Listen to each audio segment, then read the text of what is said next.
that we have a good understanding of how the Blender interface works and how we can continue to use that Blender interface, let's look at some viewport navigation controls that will allow us to view and rotate and zoom in on different parts of our three-dimensional scene. Before we get started though, it's important to point out that I've gone ahead and opened up the coinflip_start project file that I've supplied to you in this week's learning resources.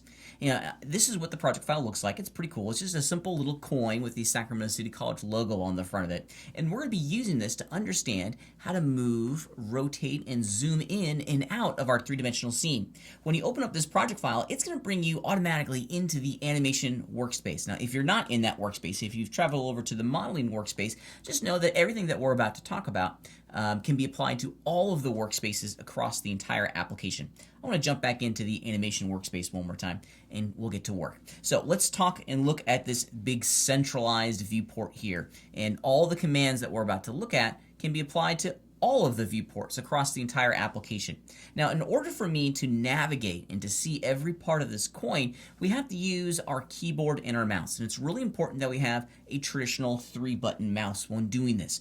Blender is built around this 3-button mouse workflow, specifically this middle mouse button. Let me show you what I'm talking about. So if you wanted to orbit around the scene, now keep in mind, the logo, the badge itself, the coin is stationary. It's not moving. We are going to be moving around the coin. If you wanted to orbit around the coin, all you have to do is hold down the shift key on your keyboard. Excuse me, not the shift key, but the middle mouse button. And the middle mouse button is going to allow you to orbit around the scene. So a middle mouse button and dragging across the scene itself. And that's what it looks like. That's called an orbit. Now, when you hold down the shift key and the middle mouse button, you're going to do what's called a pan. Now, notice that we're not orbiting, that we're not rotating our view of the three-dimensional scene. We're moving ourselves around the three-dimensional scene. I always imagine these 3D models like statues in the museum. They're frozen in time for the moment, where this is an animation class, so we're going to make a move. But for the moment, they're frozen in time. They aren't moving. We're moving around them. So we're not rotating when we hold down the shift and middle mouse button. We're just simply moving left and right. And of course, you can go up and down as you drag the mouse. Now, if you wanted to zoom in and zoom out, this is where it gets a little bit complicated because we have some choices. Of course, your scroll wheel on your 3-button mouse will allow you to go in and out. You can also do the shift and control keys in combination with the middle mouse button on your mouse, and you can zoom in and out. As you can see, the default navigation controls in Blender are built around that middle mouse button. Now, if you're working with a 2-button mouse, or perhaps you're working with a graphics tablet, or if you're on a laptop, having this middle mouse may not be the best option, or maybe an option at all. So let me show you a way to customize the viewport properties, customize the interface to change the way our viewport properties are going to be activated and manipulated. So let's go ahead and do it. If we jump into the Edit pull-down menu at the top of the interface, go down into the Preferences option, which is the last one in the row, you're going to get this little window that pops up. And specifically, there's 2 areas that we need to look at very directly. The first is going to be in this Input area. We have a whole series of different categories of choices, but eventually we're going to land on one called input. And what we need to look at is emulate, which is a fancy word for kind of like pretend, if you will.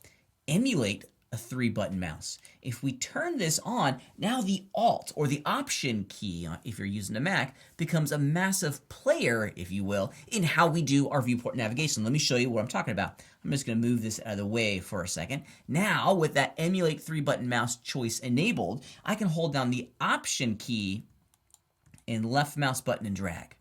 And I get an orbit, which is pretty cool. Option Shift is going to do the pan.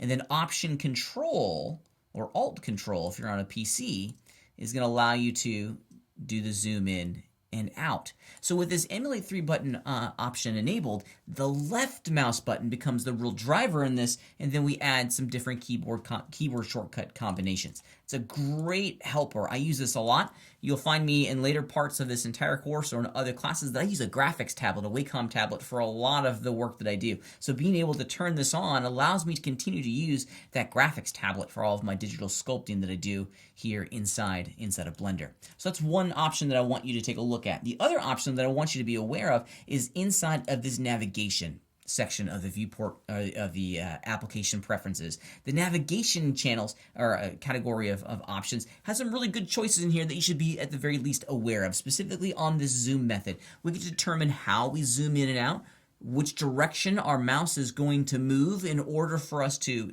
zoom in and out. You have some choices here. You can also determine where you want the software to zoom to. So just play around with some of these options and find one that makes it the most comfortable for you. And practice this. It takes a good 5 or 10 minutes or so of just kind of zooming in and out and orbiting and panning just to kind of get comfortable working in this space. The more that this becomes muscle memory, if you will, the less we have to think about it.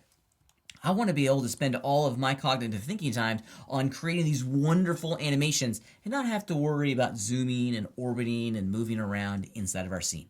So those are the basic viewport navigation commands inside of the Blender interface.